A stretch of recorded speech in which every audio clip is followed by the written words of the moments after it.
Hiya Dave, great to end the year with a nice session down on the bottom land in regards to your pitching, and also up at the range in regards to the stop shot and go-to shot idea that you've been developing over the past season or so. Quick recap of the key points that we covered. First of all, when we look at the wedge action, from down the line, we've got a tendency to aim too far right, so the plane is obviously straight away shifted right in relation to your target.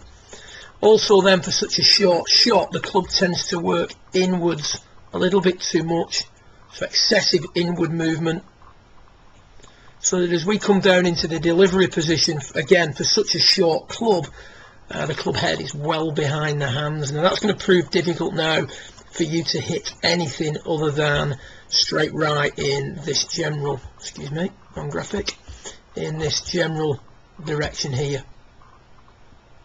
One of the ways that you shift the plane to the left to prevent that happening is by throwing away the angles in the wrist very quickly, and as you do that, the radius of the swing tends to expand and the club gets driven into the ground a little bit too much. One of the things you discussed in the past was your inability to feel like you were pushing up out of the ground to shallow out the descent. The difficulty we have here is if you push up out of the ground and extend properly, you're never going to turn the corner down at the bottom, and you just push every shot out to the right. So a little bit of work on the aim a little bit more at the target stroke, feeling like you're aiming left of it, and then we need to look at producing a path or an approach where the club is less inside the hands at the delivery position. When viewed from face on, stance a little bit too narrow for the length of shot that you have. You were hitting these about 100 yards, and also the weight too far onto the left hand side. So what we've got here now down at the bottom is the weight still favouring the lead leg, but in a much more appropriate manner. You've now got about 60% of the weight forward, so just overdoing that weight forward aspect of the swing in your initial shots. And again, more weight forward in this instance with a shorter shot will produce more of a downward angle of attack, hitting the golf ball with a little bit more negative loft. Club gets stuck behind us, throw the angles away in the wrist, and as a result the shaft reaches parallel with the ground, so P8 occurs very early, so before, certainly well before waist level in the initial shots. Feeling here is that the weight's a little bit more evenly distributed, and that on the downswing you're going to accelerate accumulator 4, which is the left arm. You're going to expand accumulator 1, which is the right arm, and you're going to try and maintain accumulator 2, which is the wrist flex. A little bit more movement now into the left side, rather than being on it all the way through the swing. We're now moving the left knee out in front of the left ankle a fraction more. Our delivery position is a little bit lower, a little bit more advanced than before. One of the images that I gave you was that I wanted this left arm much more advanced and the shaft of the club much lower, and that in turn would tighten the circumference of the swing at that point.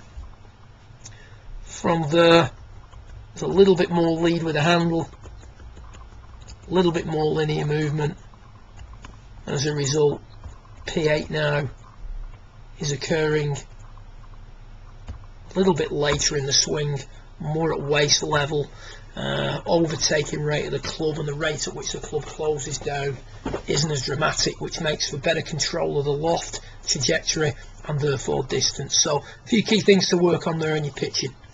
In regards to the swing, now one of the things we tended to do over the course of the season has been to get the hands and the club working in a little bit too soon. You see the club just rolls behind you at that point. Top of the backswing, a lot of very good positions, however we just get a little bit across the line at P4. Now as we start down, the shaft and the club tumble to get back in line with the hands, continue that trend, and we're a little bit stuck behind it or stuck underneath it at P6. causing us to attack the club, or the ball should I say, excuse me, a bit rusty after the Christmas period, attack the ball just a fraction too much from the inside.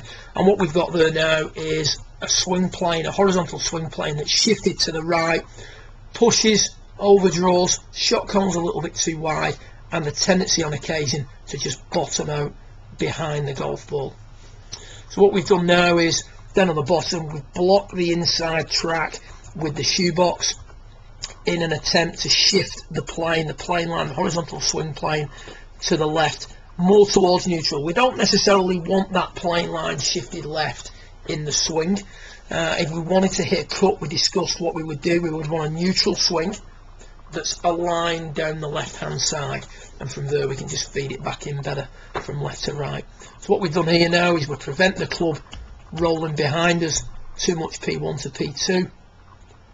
Top of the backswing, this is actually, you got a little bit longer on this one, but you can see like for like there now.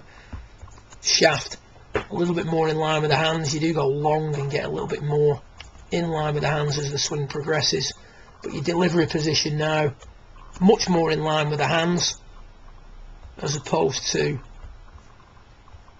the delivery position we had when hitting the standard shot, if you will.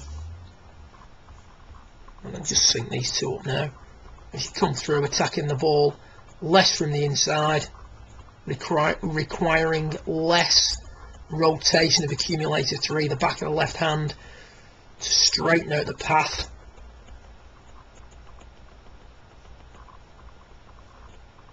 Resulting in a slightly lower exit on the way through. So just a few thoughts in regards to zeroing out the playing line and reducing the tendency that you have to get excessively into out on the golf shots. Good luck with it. I can't wait to look forward to your progress during 2013. Well done.